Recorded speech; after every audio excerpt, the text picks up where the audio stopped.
Si Sheikh Al-Uthaymin rahimahullah ay nagbigay ng isang katanungan bilang kanyang paglilinaw sa usapin ng terorismo.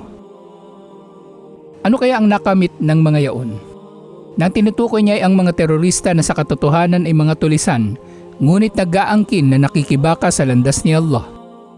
Napakahalaga ng tanong na ito dahil mahirap hatulan ng sino man sa pamagitan ng kanyang pananalita lamang.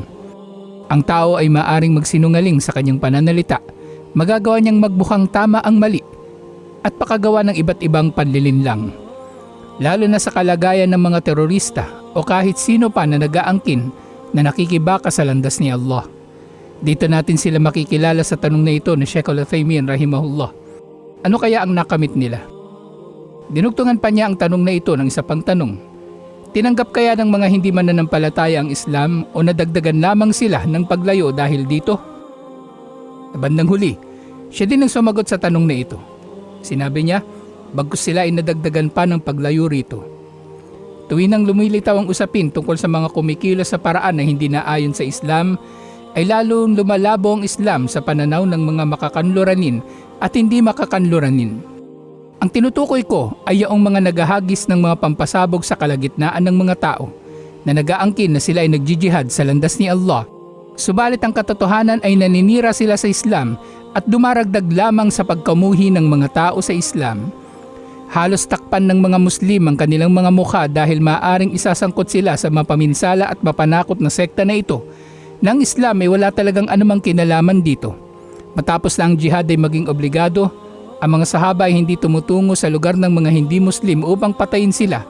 Liban na lamang para sa jihad, nadala nila ang bandila ng kanilang pinuno na may kakayanan sa jihad. May namang tinuran na ito ni Sheikh rahimahullah.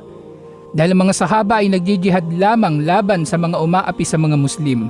Ngunit sa mga lupalop na mapayapang lumaganap ang Islam ay hindi sila nagjihad dito, bagkus ay malaya at mapayapang lumaganap ang Islam doon.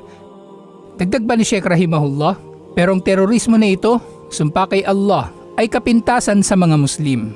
Ito ay sa kadahilan ng wala tayong nakikitang resulta nito, bagkus ay taliwas ang nangyayari. Ito ay sumisira sa atin. Kung tayo lamang ay sumunod sa karunungan, natakot para sa ating mga sarili, nagsaayos muna sa ating mga sarili at saka lamang tayo maghangad ng pagsasaayos sa iba sa pamagitan ng lehitimong paraan, ang resulta ay naging mas mainam sana. Ang layunin ng jihad ay ang mapangibabaw ang salita ni Allah.